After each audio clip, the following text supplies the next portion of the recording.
All right. How's the sound? How many people do we have here?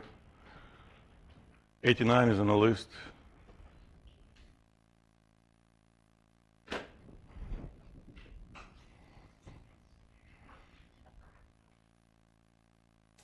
"52 is in the classroom."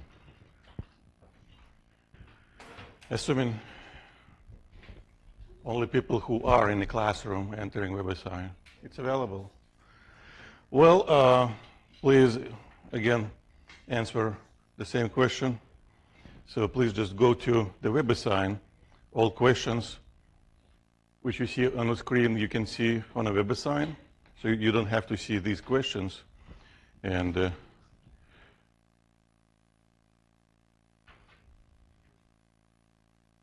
oops.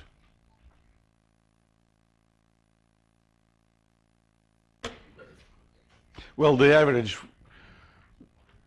for this exam, the average grade was about 30, which is lower than the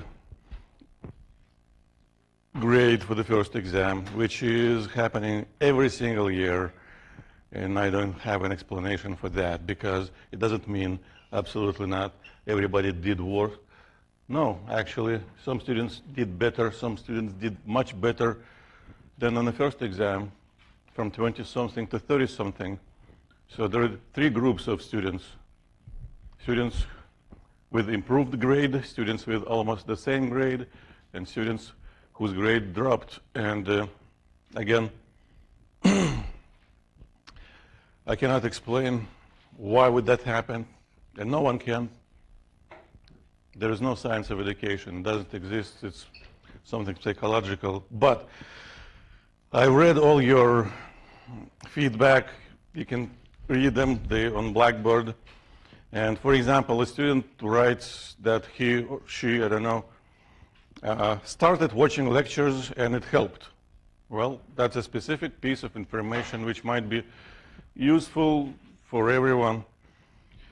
Some feedback wasn't really specific, like, I'm stressed, you know. Yeah, we all are, so.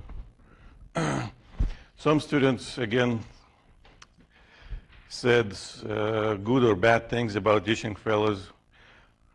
We'll pass that information on, but without information about the lab section, it's really hard to figure out what to do about this. You know? So when you leave with feedback, the more specific it is, the more helpful it is. If it's just a ventilation of emotions, that's good, but it just doesn't provide information workable for the future, you know. Now, the good news that, again, historically, the last exam average is always closer to the first exam average. It's just fact that, like, you know, in the morning the sun comes up and in the evening the sun goes down. No one knows why.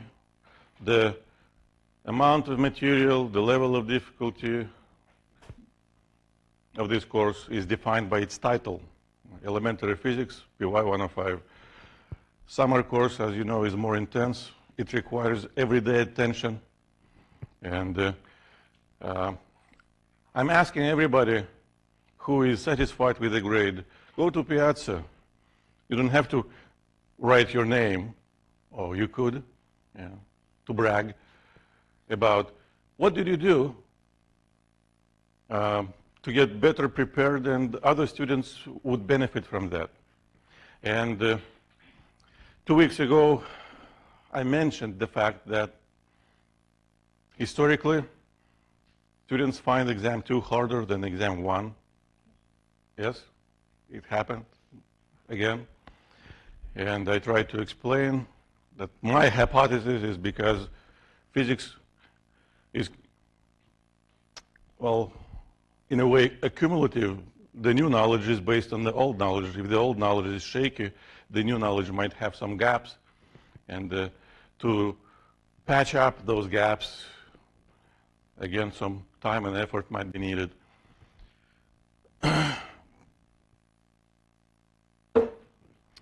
And I expect now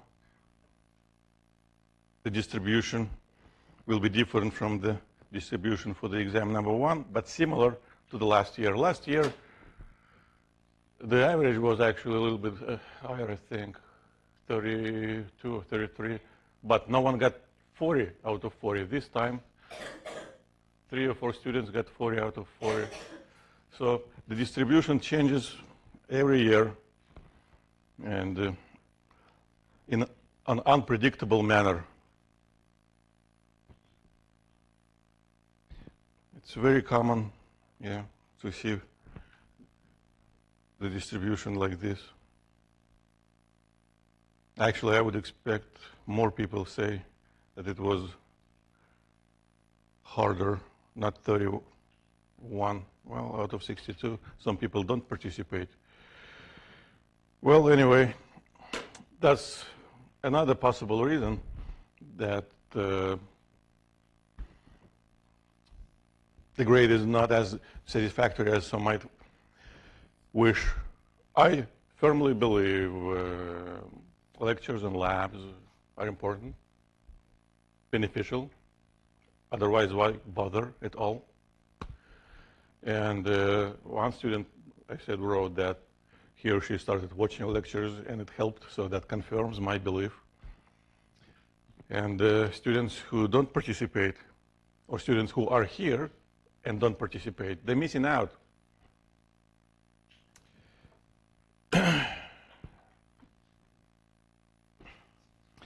This is what we started to learn, simple harmonic motion.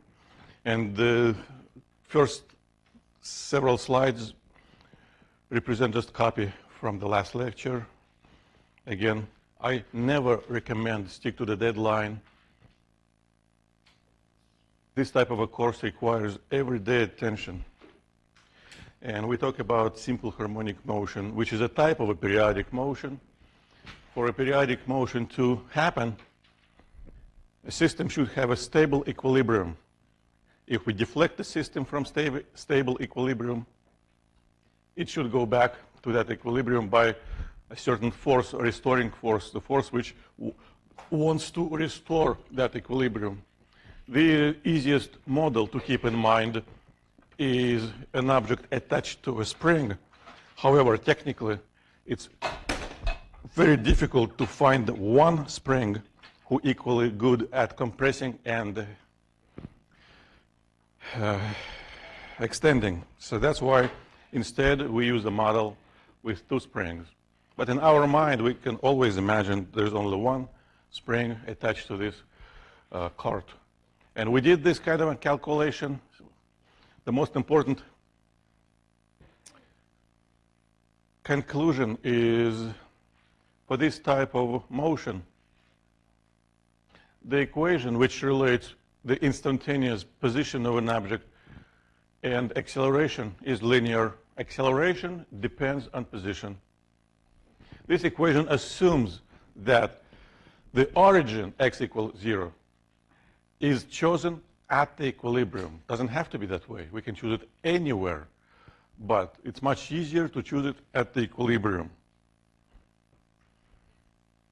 And specifically for a cart or an object attached to a spring, we can have an additional equation which relates the mass of this object, the property of the spring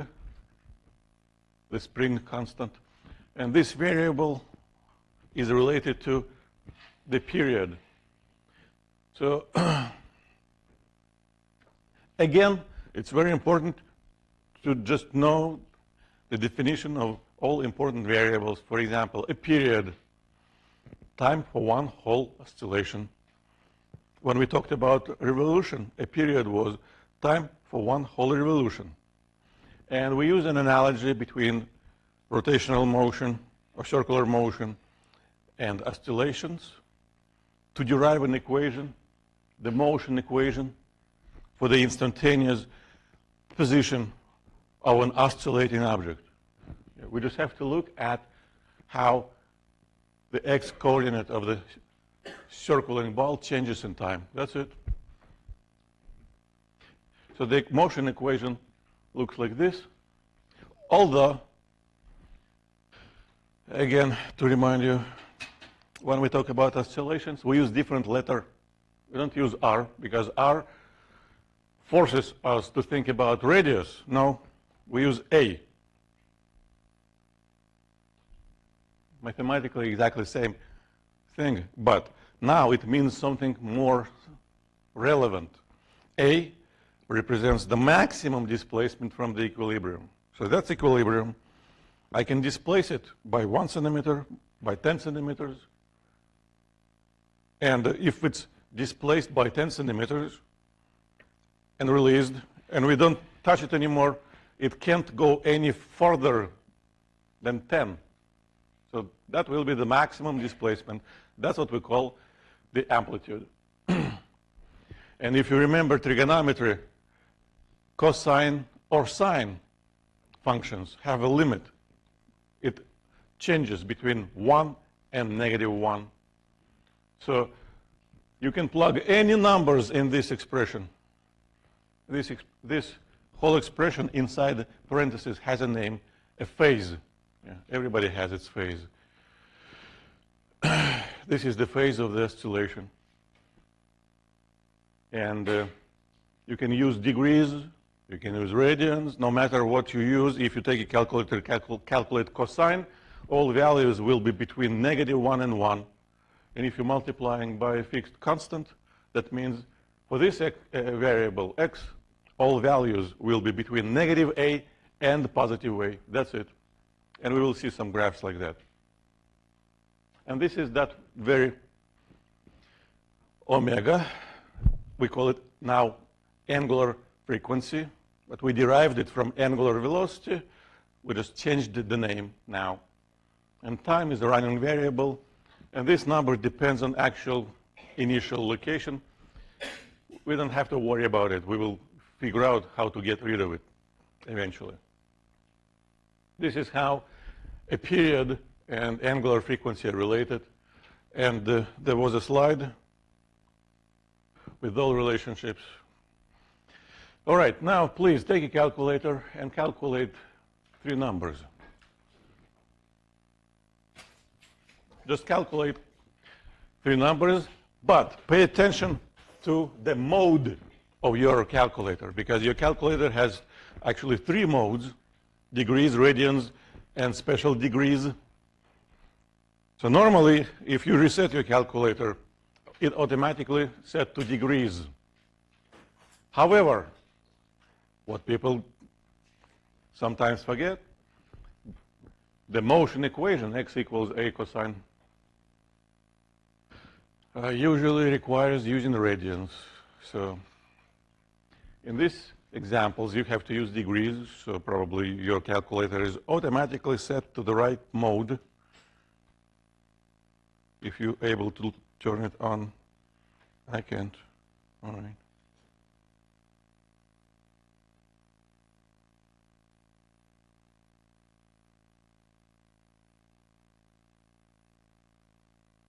Yes. Oh, no. Hey, this light is bright enough. So cosine, you don't see it, but I see at the top of my screen on my calculator DEG, so I know degrees. Cosine 35 equals, what do we have? 0.819. Okay.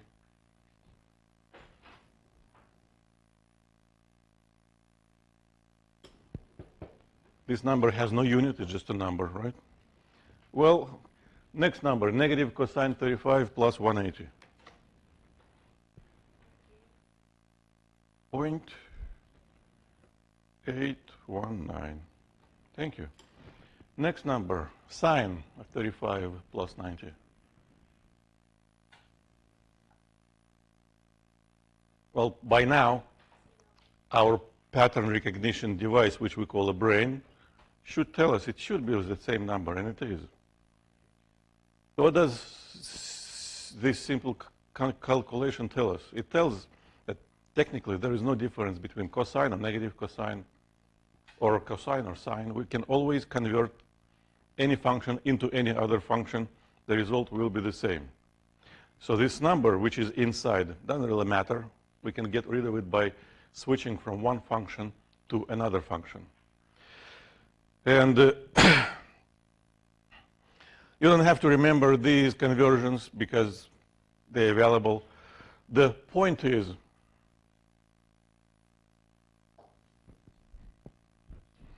to describe a simple harmonic motion, we can use any trigonometrical function: cosine, negative cosine, sine, negative sine. It doesn't matter. We can always go back and forth. So this tells us that in general,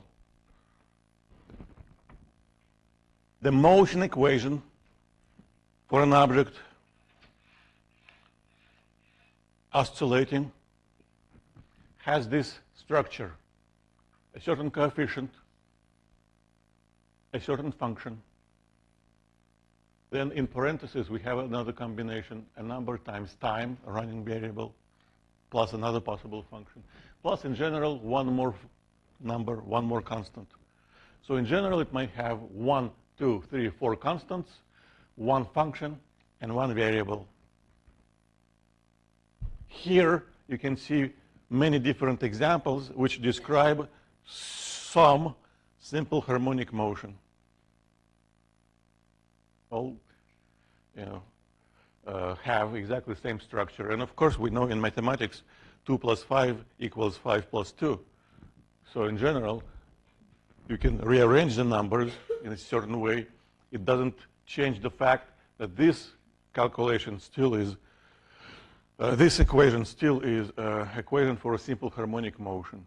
It doesn't matter if the constant is the last term or the first term of the equation. Well, please tell me, if you look at this list of equations, how many cannot represent the motion, the simple harmonic motion?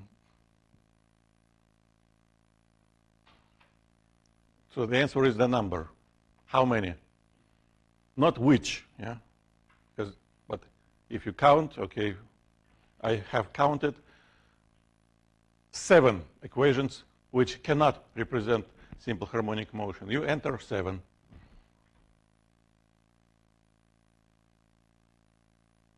And this is, again, an example of how our brain recognizes patterns. We already know what structure should an equation have.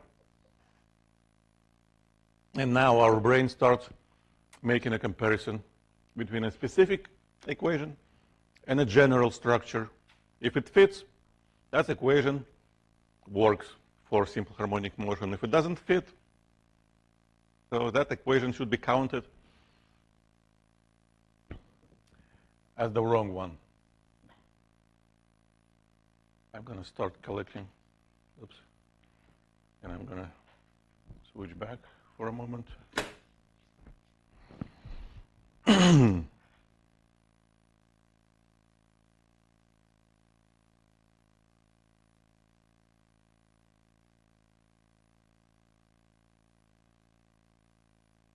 So what about the equation number 1? Should we count it as the one which cannot be used? No, because it can. Number 2 can. Yeah, it has a coefficient, a cosine, and a phase. Can. What about this one? Cannot.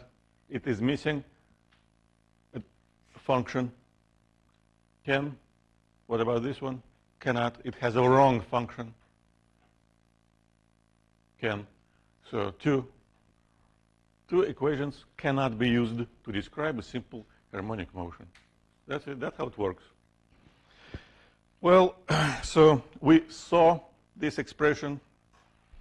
We got it from an analogy between circular motion and oscillational motion.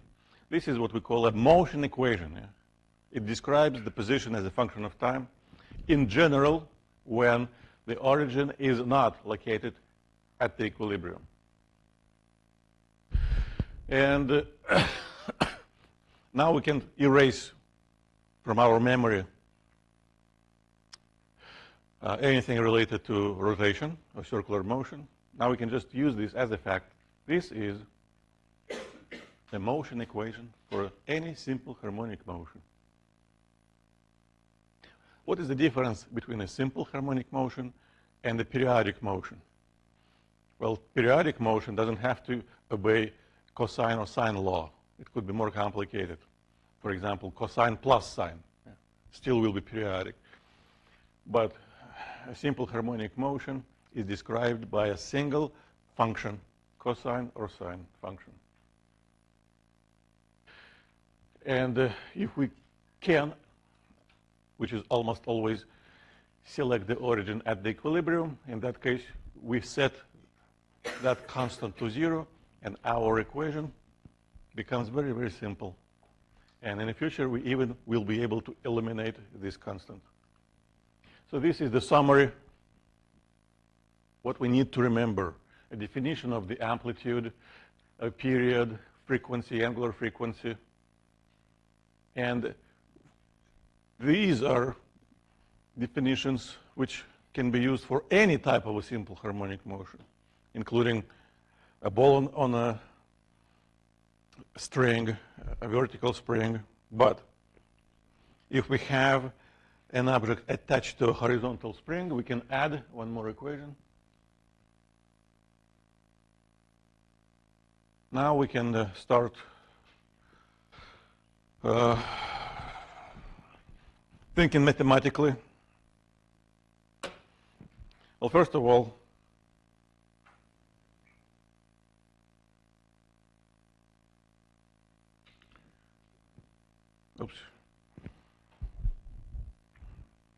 this is the motion equation. How would we plot the graph? Well,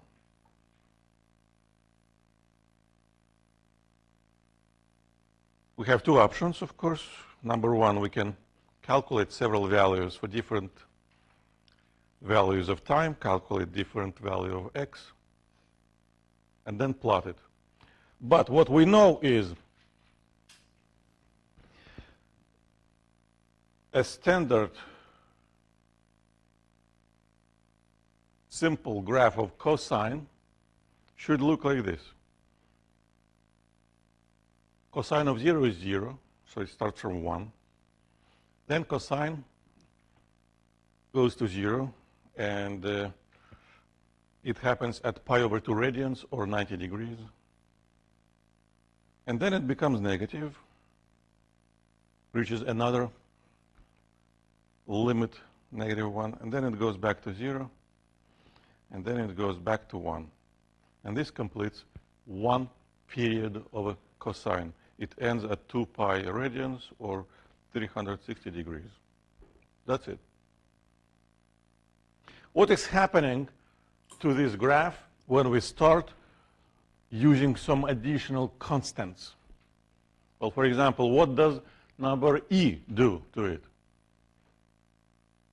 It means we have to add to each point of this graph the same constant, so it shifts the graph up or down if it's negative. What is happening to the graph if we multiply everything by a number, by a? Let's say we multiply it by 2. It stretches the graph in both directions, up and down. So instead of being limited by 1 and -1, it will be limited by a and -a with a possible shift. What is happening if we multiply time by a certain constant? It changes the period. It might be stretched, it might be squeezed. So in general, the graph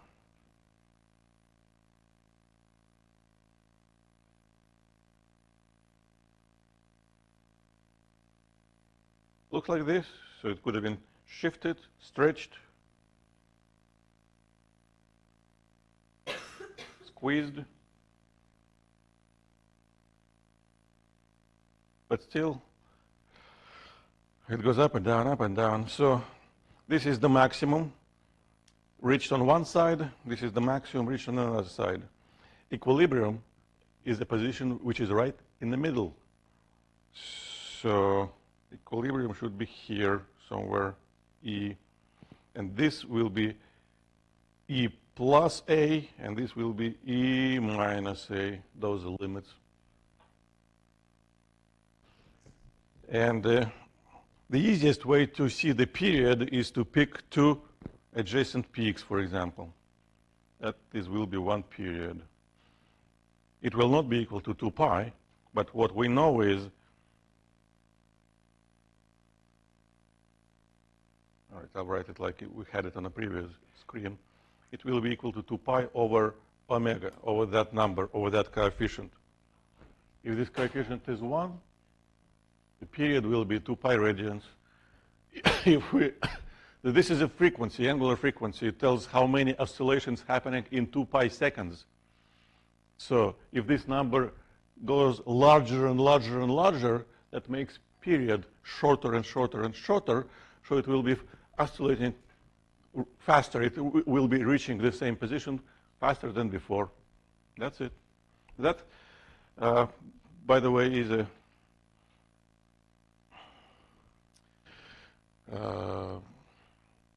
good exercise to play at home.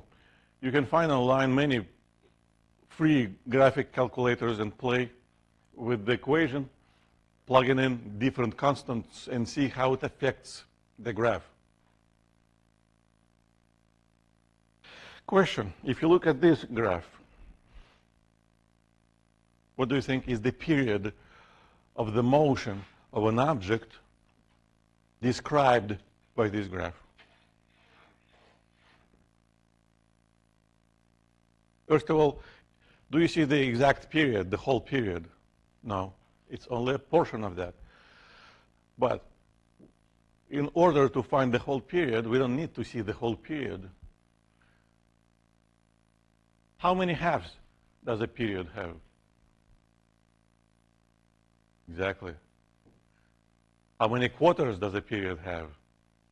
That's why we call them quarters. So if you see a quarter of a period, multiply it by 4, that will give you a period.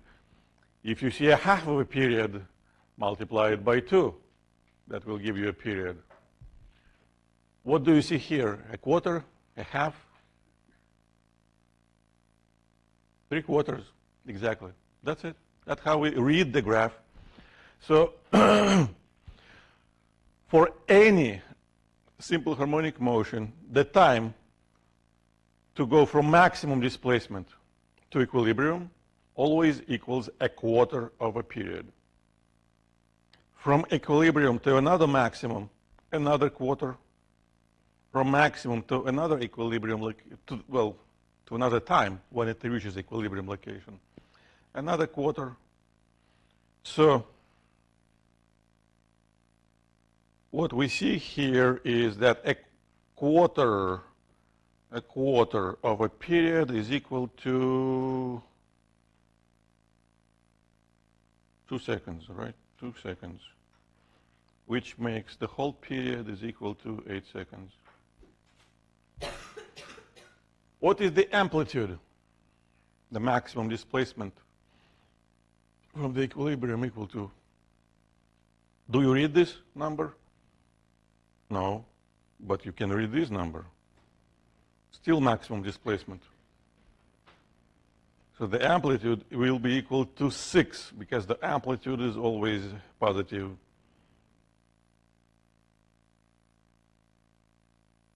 Well, what else can we calculate? Angular frequency, which is 2 pi over a period, or pi over 4 radians per second.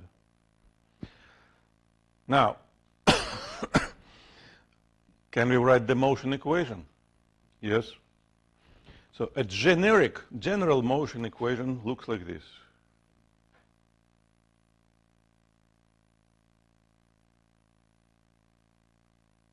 But the equilibrium is a middle point between two amplitudes, and the middle point here is at 0, so 0. This number is 6. This number is pi over 4. This number is what we need to figure out, called the initial phase. So how can we figure it out? Well, we can use any value provided by the graph. For example, if I look at this graph, at this point, I can see that at t equals 0, x equals what number? 6. So I can use this fact. X should be equal to 6 when time is equal to 0. Which means 6 over 6 is 1. Pi over 4 times 0 is 0. 0 plus that unknown theta 0 is 0. So technically, this is the equation we need to solve. Cosine of something equals 1. Well, now we have two options. We may have the answer in the memory, or we can use a calculator and calculate the inverse cosine of 1. Well, my memory tells me cosine of 0 equals 1. So this variable will be equal to 0, which is consistent with the graph. This has to be a cosine, a pure, clean cosine, without any additional phases inside. So theta equals 1. And our final motion equation, I'll try to fit it, x equals 6 cosine pi over 4 times time. You can take a graph calculator, plot this graph. You will see the whole cosine. It goes infinitely. Well, technically in both directions. But in physics, time starts from 0 and goes to the positive values, so we don't draw negative time.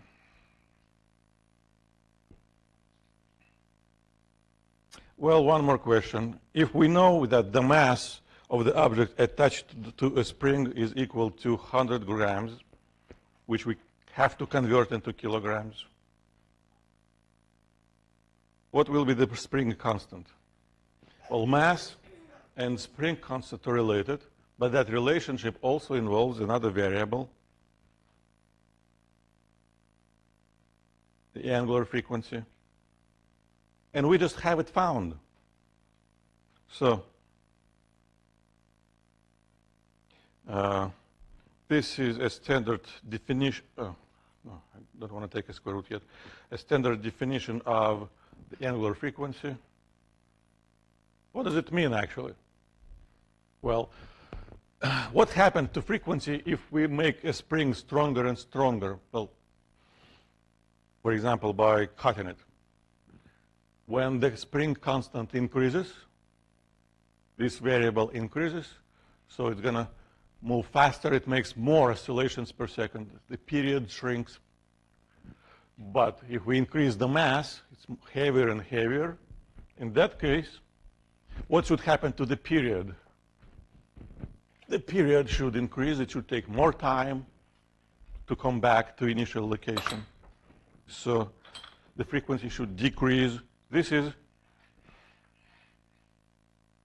the oscillation with the 250 gram cart. Now I'm adding another 250 grams. You can see it takes more time to make one oscillation. So it's going to make less oscillations per second. So that's what it physically means. But we can use this equation now to calculate that spring constant.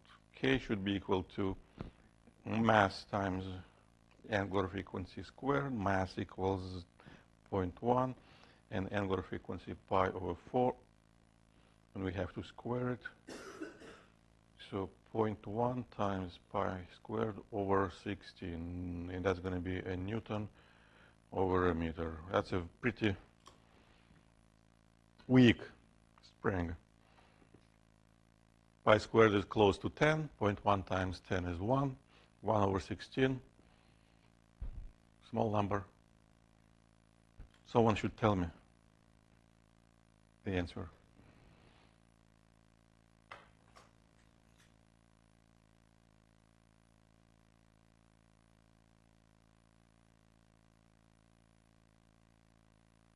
I already have 0 in a point.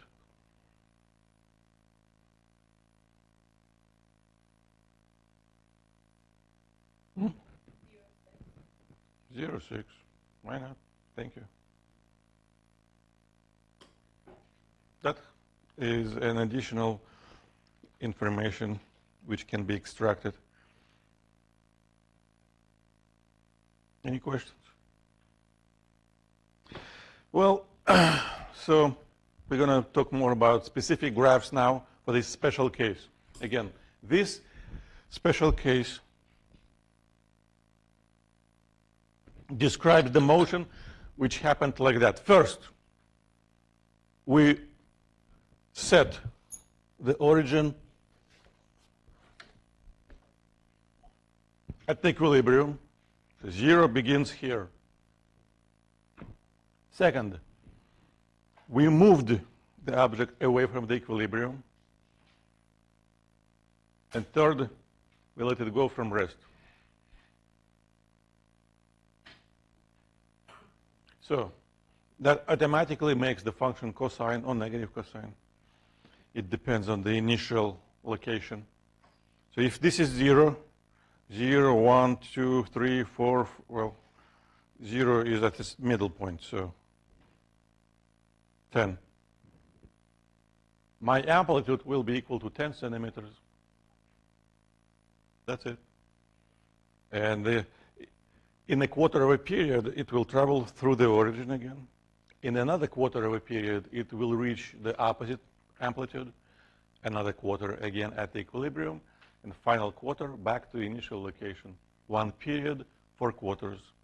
From here to here, from positive amplitude to negative amplitude, a half of a period. That's it. So this helps us to draw the motion diagram. And remember, the motion diagram describes locations. So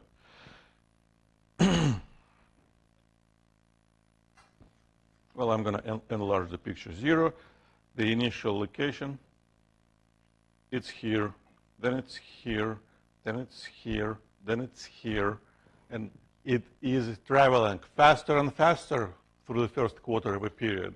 But then it starts slowing down, and it stops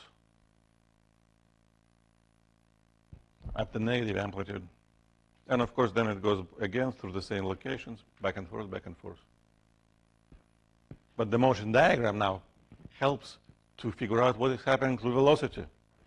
How does, well, first of all, the initial velocity is 0, but in a fraction of a second, when the object is slightly to the left, to the initial location, how does velocity point? Left. It points like this. And then it points even more. And at the equilibrium velocity, which is maximum value, it speeds up, reach the maximum speed, and then it starts slowing down, slower, slower, and 0 again. Then velocity changes the direction, and the velocity points like this, faster, even faster, again reaches maximum speed, and then starts slowing down, 0.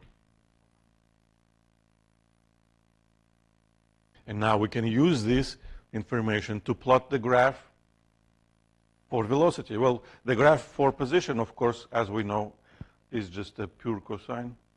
Amplitude, 0, negative amplitude, 0, amplitude again. But what is happening to velocity? Well, first of all, it starts from 0. But in next moment, it's negative because it points to the left. See? The red arrow. So it points to the left.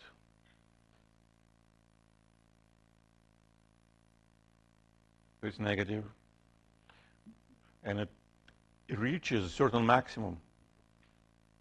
Then the object starts slowing down, stops momentarily. This is happening. This is a quarter of a period, a half of a period. This is happening in a half of a period. This is a half of a period. This is a quarter of a period. But then velocity becomes positive. It starts pointing to the right, reaches another maximum, and goes back to zero. This graph represents one period of velocity. Is it a cosine? No. It's actually a sine. It's not just a sine, a negative sign. So for velocity, the equation looks like and people call it maximum velocity, but people call it also amplitude of velocity times negative sine omega t. Now, for velocity, omega different or the same? Same. It's the same period. It takes the same time to change. So this is exactly the same omega, exactly the same angular frequency. They have exactly the same period.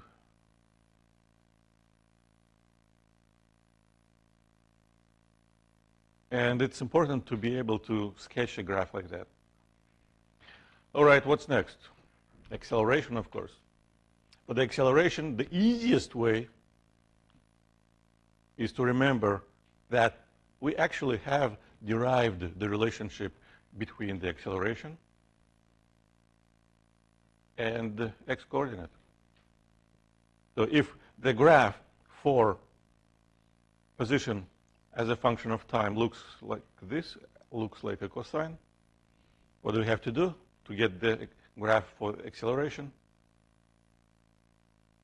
Flip it, because you're multiplying by a negative constant. So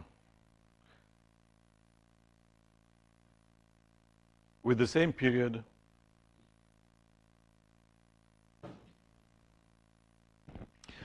how do we understand this? Newton's second law. F equals m times x. And the same force equals negative k times, I said F equals m times a, ax. M times a. And the same force is equal to negative k times x, negative spring constant times x. And if we look at the system, right now, there is no force acting on it, zero. If I stretch the spring, the longer elongation is, the stronger the force. But how does it point? Now it points to the left. At the equilibrium, force is zero. Here, the force reaches again maximum value, but points to the right, so it becomes positive. So the graph for the force, the graph for the acceleration looks alike.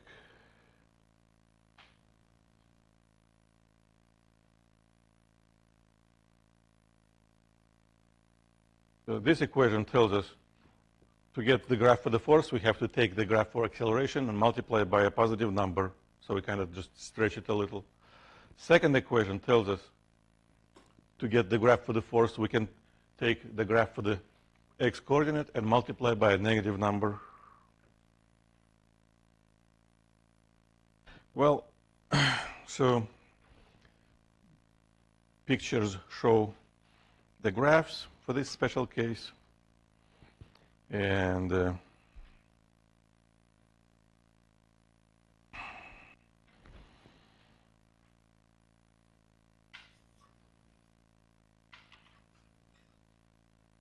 so acceleration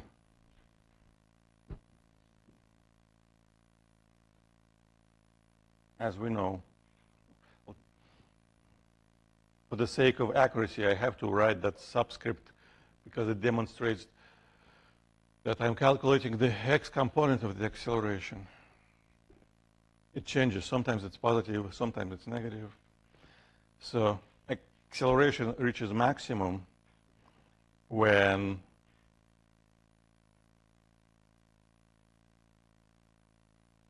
coordinate reaches its maximum. So in this situation, all we have to do is just multiply two numbers, 6 for the amplitude, and the angular frequency has been found. And that should be meters per second squared because it's an acceleration. Now, the expression for the maximum speed will be proved later using law of conservation of energy. And we will prove that the maximum speed, that what we also call amplitude of velocity, should be equal to just product angular frequency times amplitude of position, or just amplitude. So pi over 4 times 6. And that's going to be meters per second. And again, it's important that we got that information from graphs. Well, from this graph in particular. In general, of course, now I know that's a wrong file. Because, I don't know. Because I made changes on this slide. I know, remember that. I've added a couple of more equations here. That's why I couldn't see the average grade. Well, things happen. But the equations which I added here just sorry, can't do that. Is an equation which relates the force and position.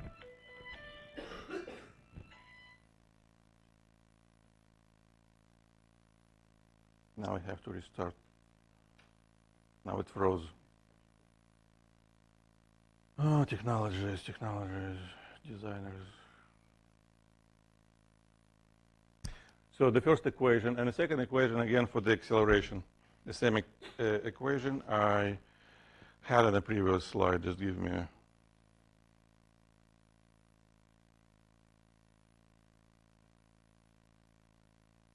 This is why I hate people who design these things.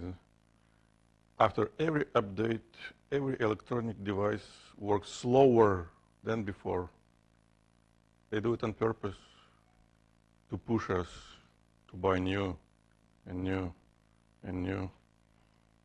And if you think it's a pessimistic view, no, it's a realistic view.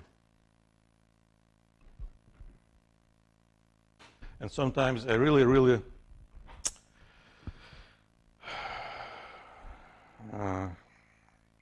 wish that no Russian-speaking students would be present.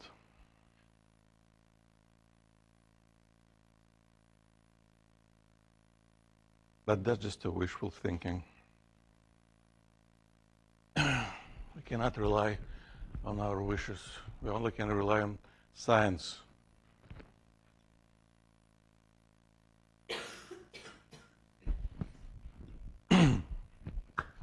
So, second equation, which was here, represents a relationship between acceleration and the position. That's it. But I do remember I had it. So, the only one addition is this variable, and in this situation, actually, the equations should be related to the difference between the actual position and the equilibrium coordinate. Yes. That's it. And again, it's very uncommon. We would have to deal with something like that. Maybe one problem. Maybe this problem.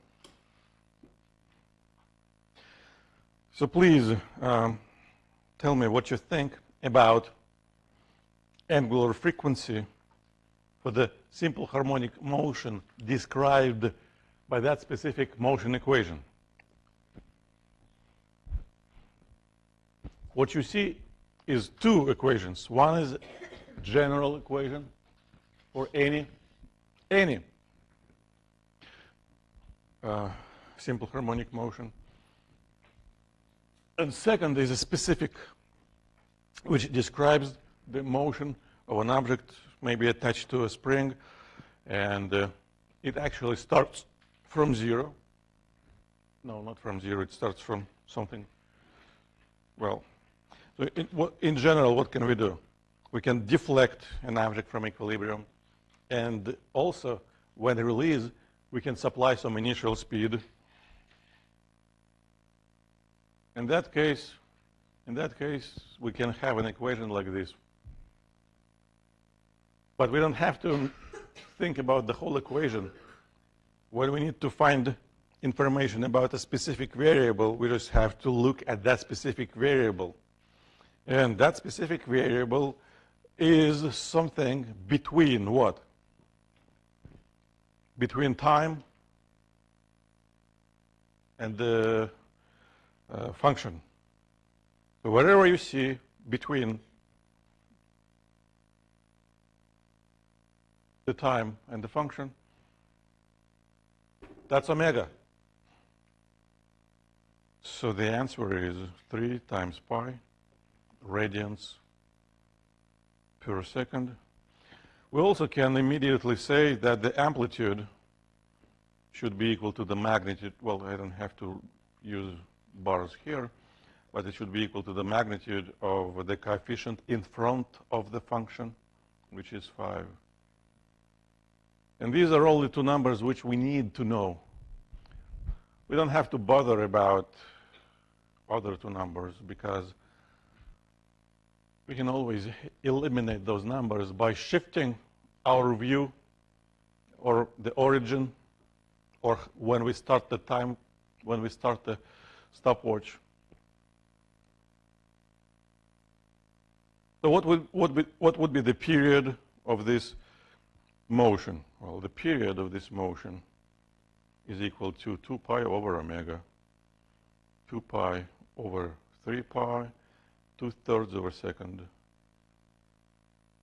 And now we can calculate frequency. Frequency is 1 over a period, 3 over 2, or 1.5, 1 over a second, which is the same as 1.5 second to the negative first, which is the same as 1.5 Hz hertz. And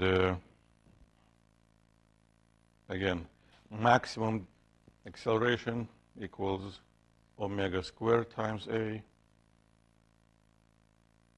3 pi squared times 5.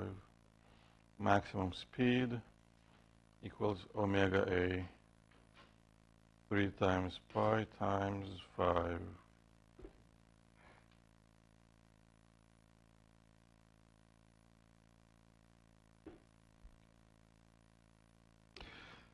Oops.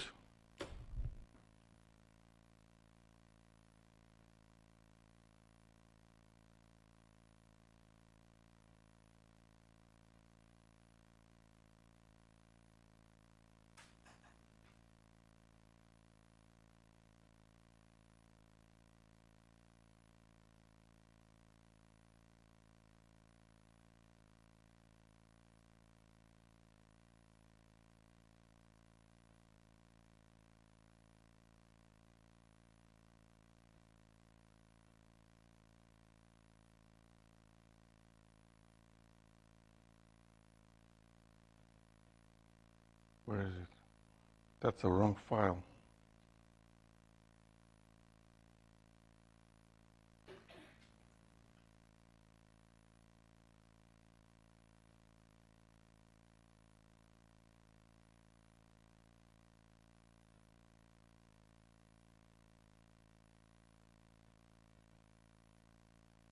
Yesterday, 9:39. That should be this file.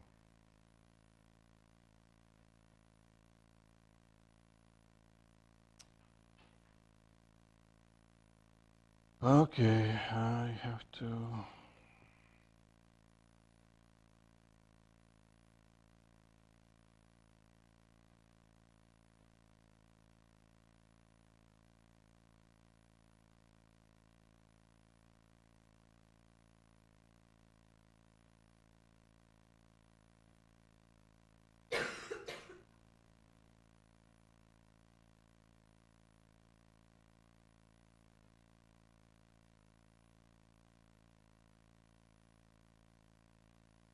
happen?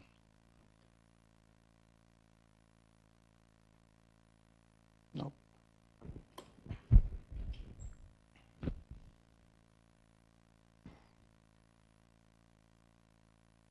I need my second computer. I'll be back in a minute.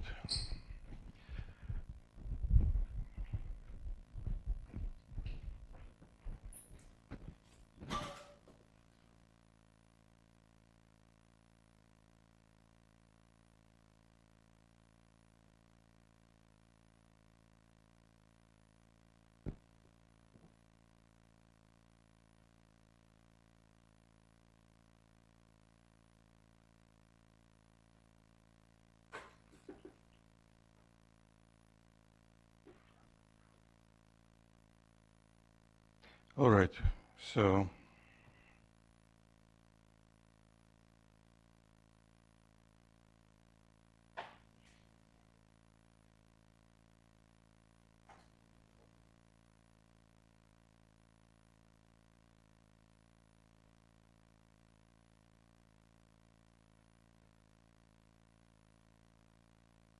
for this equation, please sketch the graphs.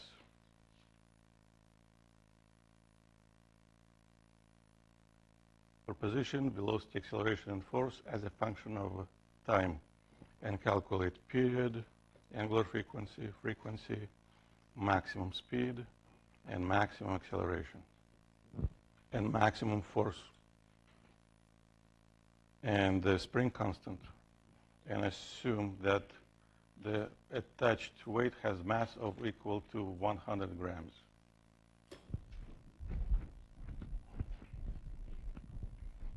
My computer is just right there, so I'll be back in a minute. You can ask me questions. If you ask loud enough, I can hear you.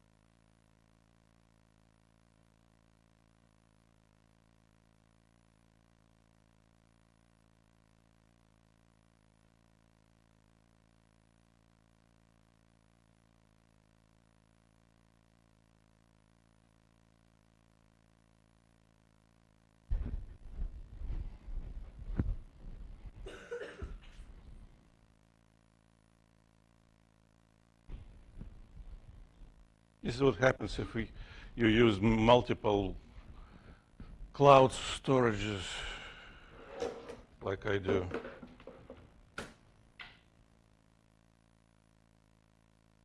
I have like 5 of them.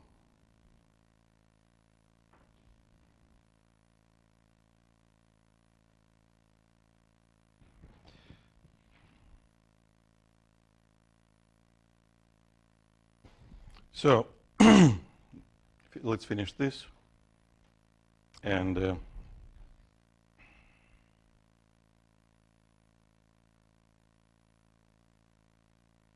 let's do first graph.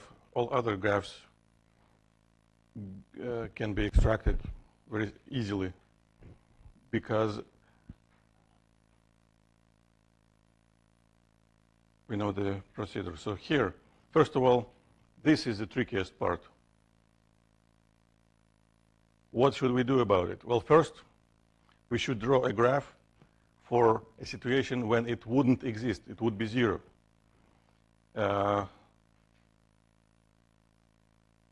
That function would look like this: 7 times cosine pi over 4 times time. That would have been just pure cosine like this. Starts from 7, reaches -7, and the angular frequency of this oscillation is equal to pi over 4, that very number between time and function. So a period, which is 2 pi over omega, would be equal to 2 pi over 4, pi and pi cancels, 2 over 1/4 is 8. 8 seconds. Okay.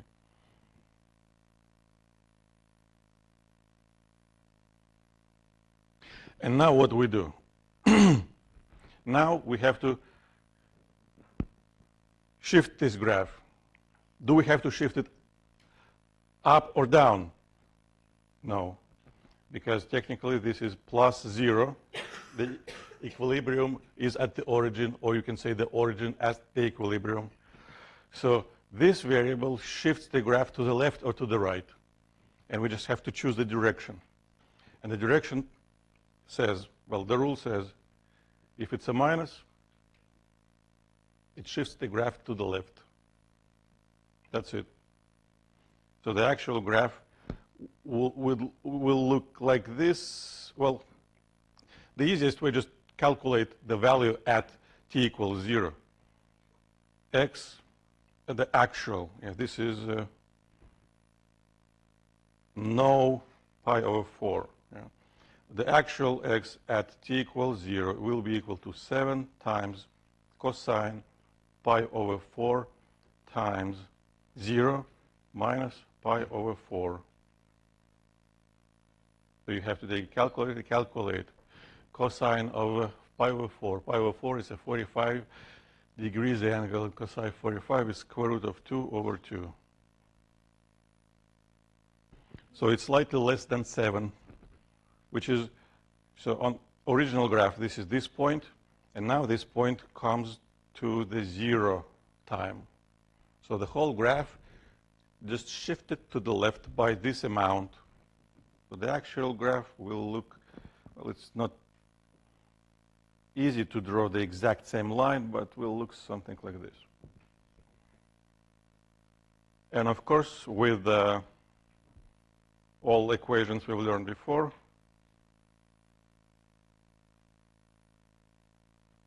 we can calculate all other variables using exactly the same expressions.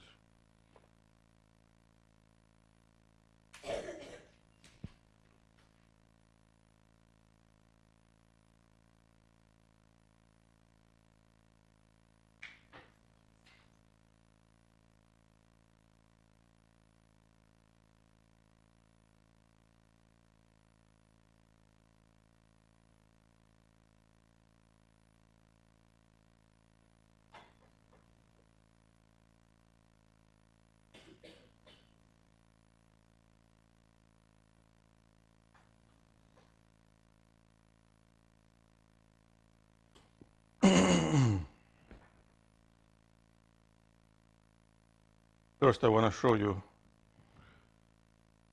what I meant to show you, the distribution, and to remind you again that all elements of the course are important.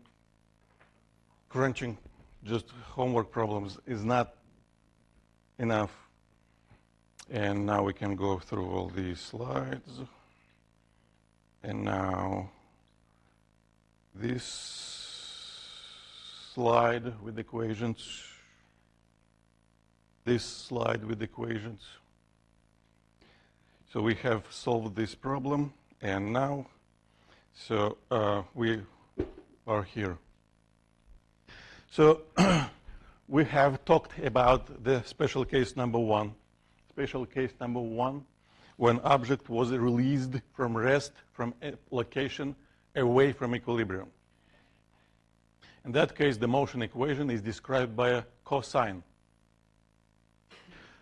A special case number 2 is a case when an object was initially at the equilibrium, and then we gave it a push, one single push, like this.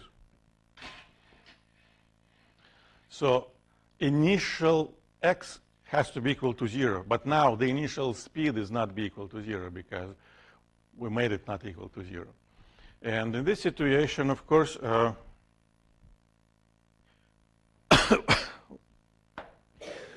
we can repeat the reasoning we used for the special case number 1. We can start from a motion diagram.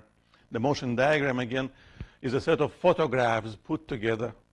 So the origin and equilibrium are located at the same place. And let's say we gave it a push to the right. So the initial speed points to the right. But what is happening to the object? It's slowing down, and eventually it stops. Where? Well, that's the maximum displacement from equilibrium. It doesn't go any further. So that's going to be the amplitude. What is happening there? It reverses the direction, and it starts traveling back again to the left. And eventually it travels through the equilibrium again, and then it starts slowing down, and it stops again. This graph on the left represents this type of a motion. So what should we plot for the velocity as a function of time? It starts from a positive number. The initial velocity is positive, but then it goes to 0. Then it goes to the opposite maximum, and then it goes to 0 again. And when the object travels through the equilibrium again, it reaches maximum to the right. So the graph would look like this. Okay. And it does look like a cosine. And it is a cosine, of course. Now, if we want to write the equation for velocity, the velocity equation, it should have a constant, that maximum speed, times cosine of omega times t. Same period, same omega. In my example on the screen, the period is about 6.3 seconds. And again, to plot the graph for acceleration, it's much easier to use a general relationship between acceleration and the position, because it is always the same relationship. We just have to take a graph for position and multiply by a negative constant. By multiplying the graph on the left by a negative constant, we just have to flip the graph over. It starts from 0, but now it goes down first, 0, up, 0. That's the graph for acceleration. And a similar graph will be for the force, because force is equal to constant, positive constant mass times acceleration. Same period. All right, so a specific problem.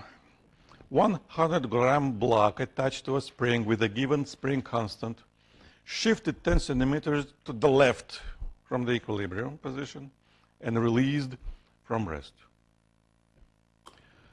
So our first choice is between case number 1 or case number 2. We have two special cases. For the special case number 1, we have to use a cosine. For the special case number 2, we have to use a sine.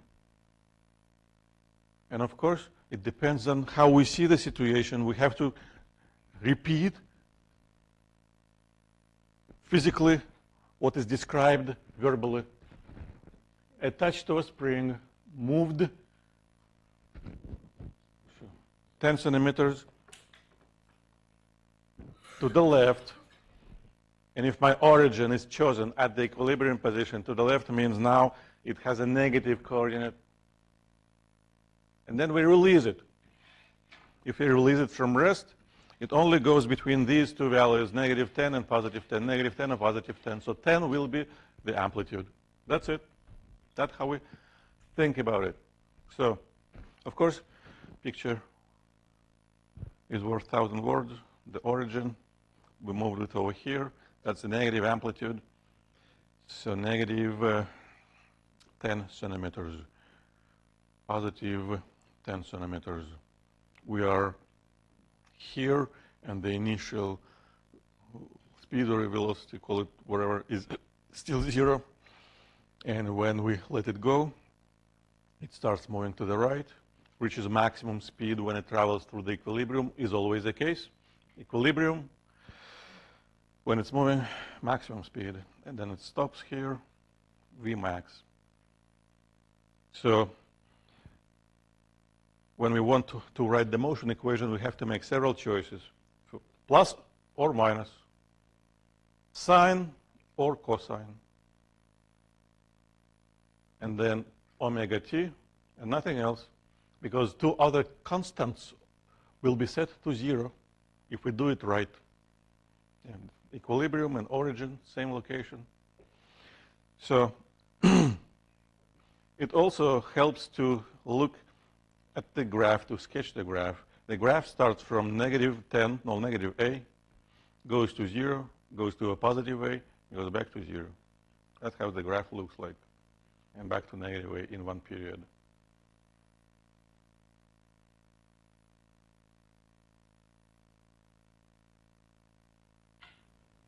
So plus or minus, clearly a minus. Sine or cosine, clearly cosine.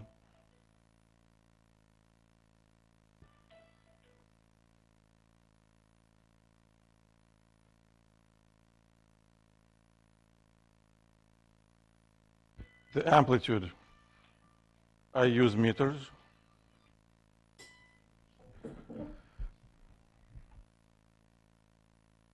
How do I make, I don't know, how do I make, oh, it's still like, now it keeps working, okay. So first time it was probably an important person, that's why it stopped working, and now it's not so important person, that's why it still keeps running. Smart. So the amplitude is 10 centimeters, we convert it into meters. And now we need to calculate only one number, omega. Omega equals 2 pi over a period. Can we use it? No.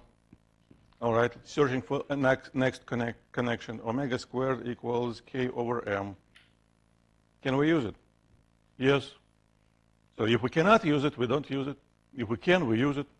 Spring constant is equal to 10.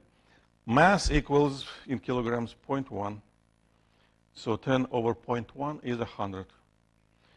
But we have to take a square root of that, 10 radians per second.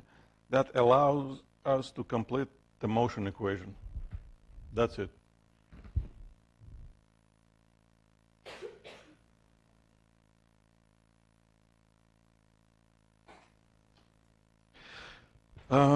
Don't answer this question. Scratch it. So let's talk about energy in general. First of all, naturally, we neglect friction, any kind of a friction. In axes, between wheels and the tracks, air friction. If there is no friction, what does it tell us about mechanical energy? We used it before. We still have to use it. The new knowledge doesn't replace the old knowledge. The new knowledge is built on the old knowledge. When there is no friction, mechanical energy is conserved. No matter what is happening, no matter how we made it move. So, kinetic energy changes because it travels faster and slower, slower and faster. But mechanical energy has to be conserved, which means some potential energy should be involved, but not gravitational one. The height is the same. So in this particular case, let's say the object was removed from equilibrium and released from rest. The initial kinetic energy will be 0. But then what is happening to it? Well, kinetic energy equals mv squared over 2. So whatever happening to velocity, we just have to square it. And what is happening to a negative number when it is squared? Becomes positive. So the graph for velocity has two parts. One is negative, it becomes positive. Second is positive, it remains positive. That is the graph for kinetic energy. It changes in time. However, it changes twice faster. The period for kinetic energy equals a half of the period for the position of velocity or acceleration of force. So zero kinetic energy, maximum kinetic energy, zero kinetic energy, maximum kinetic energy, zero kinetic energy. That's how it changes.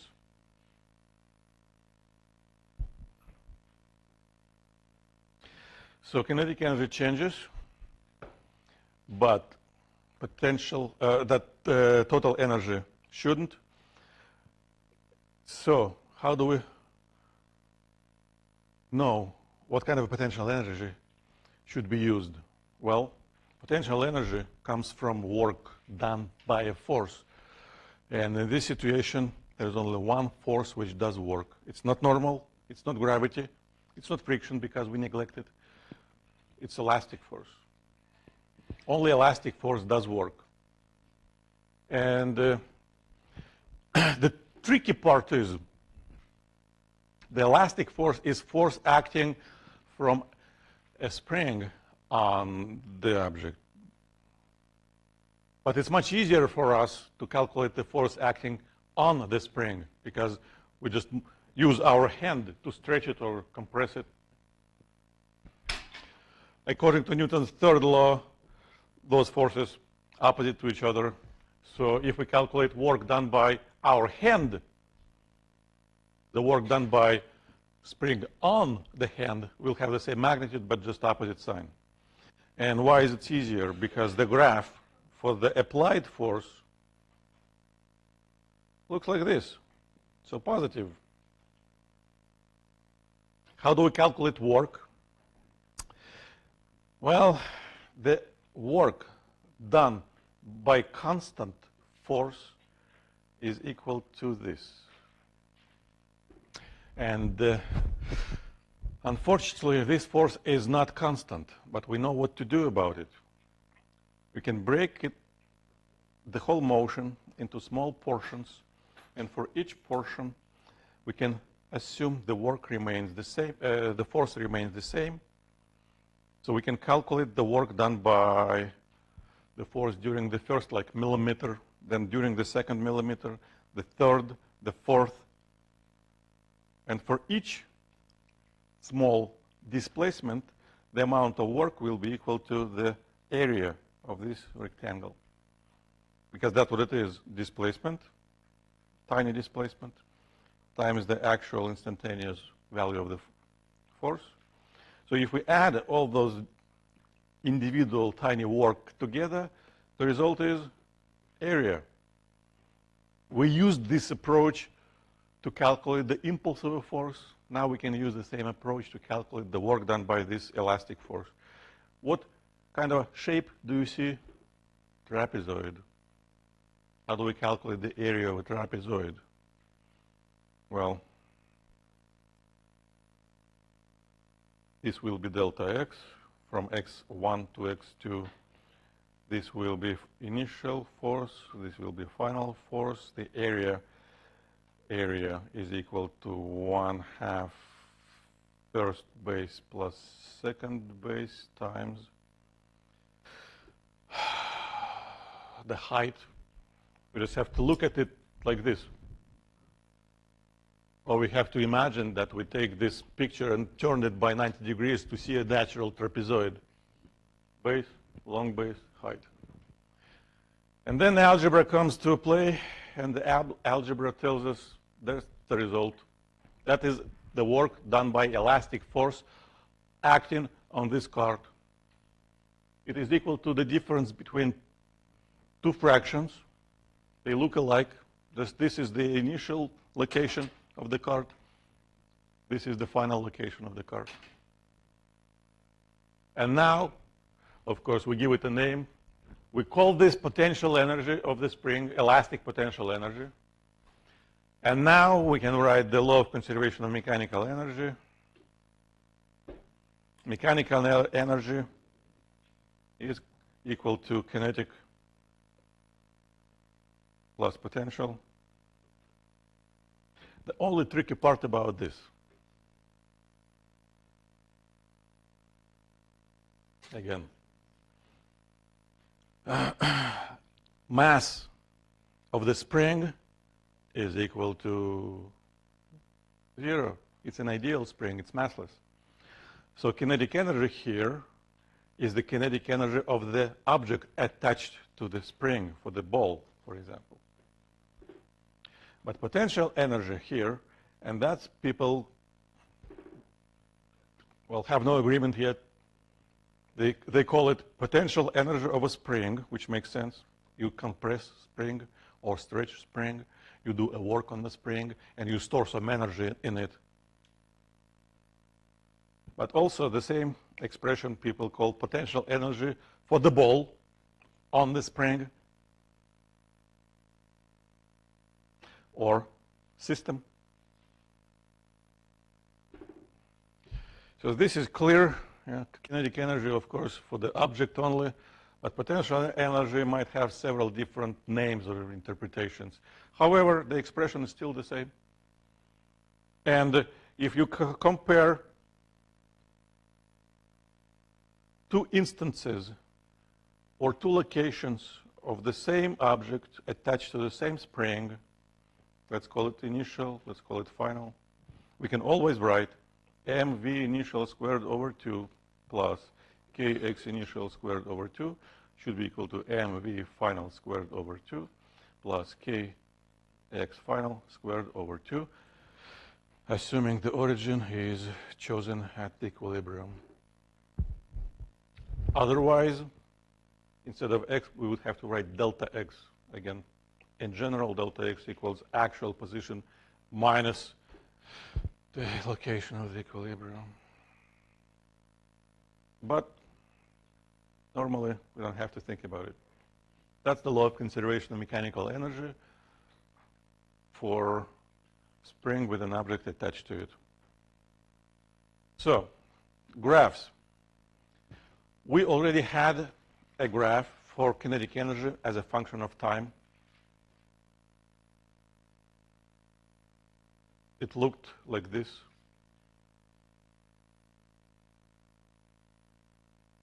Because kinetic energy is just mv squared over 2. But here we should sketch a graph for kinetic energy as a function of position. So at different locations, kinetic energy is different. Well, this is actually a tricky question. It's much easier to start from potential energy. For potential energy, the equation directly related to x, well, squared. So for the potential energy, the graph is just a parabola. If this is the origin, we go to the left, we go to the right to the origin. The potential energy is quadratic. It doesn't go infinitely up because the motion is limited between the amplitudes. This is the graph for potential energy as a function of position. And now we can apply the law of conservation of mechanical energy. Kinetic energy plus potential energy should be equal to certain constant total energy.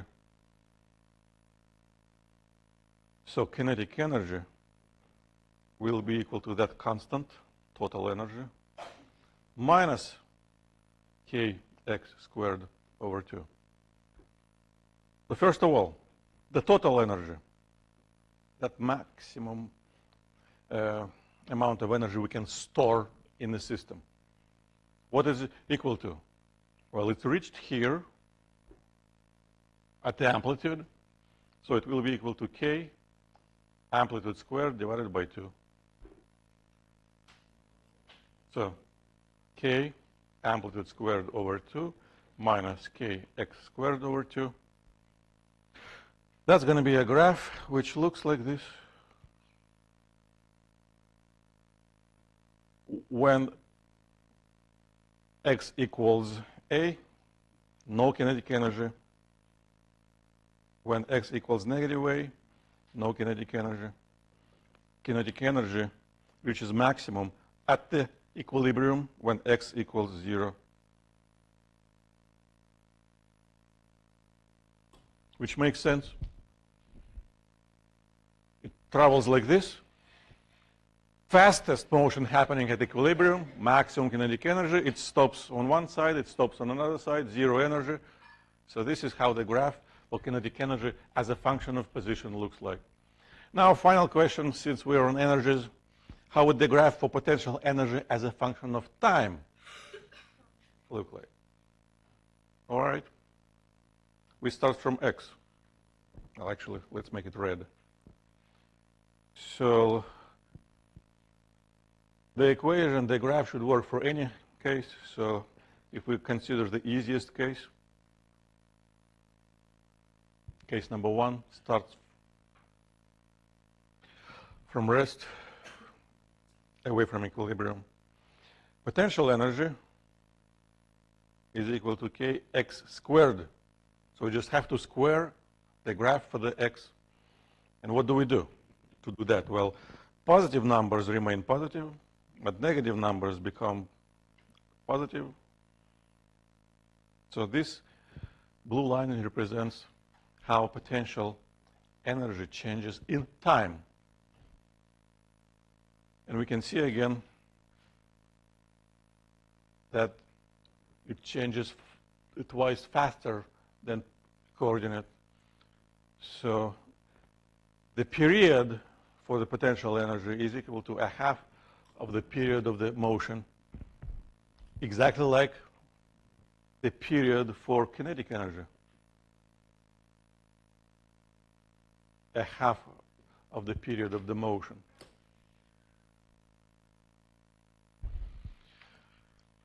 Well, mathematically, it's because we square things.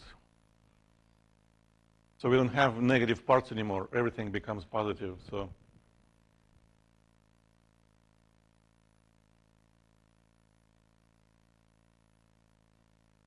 these are nicer representations of what I just said. And this is a neat mathematical example of conservation of mechanical energy. So if this is how we can calculate potential energy, and this is how we can calculate kinetic energy, if we add them up, there is a trigonometrical identity which says sine squared plus cosine squared equals 1. That's basically a Pythagorean theorem.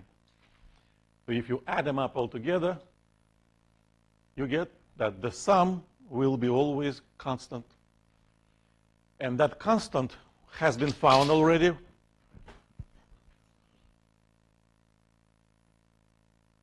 It is equal to maximum potential energy, but also, you see what is happening to energy? Kinetic decreases, potential increases. Kinetic increases, potential decreases, but the sum remains constant. So at the maximum displacement from equilibrium, it stops. No kinetic. All energy is potential, Ka squared over 2. When it travels through equilibrium, no potential. All energy is stored in kinetic, m v max squared over 2. That is it. All right. Thank you very much.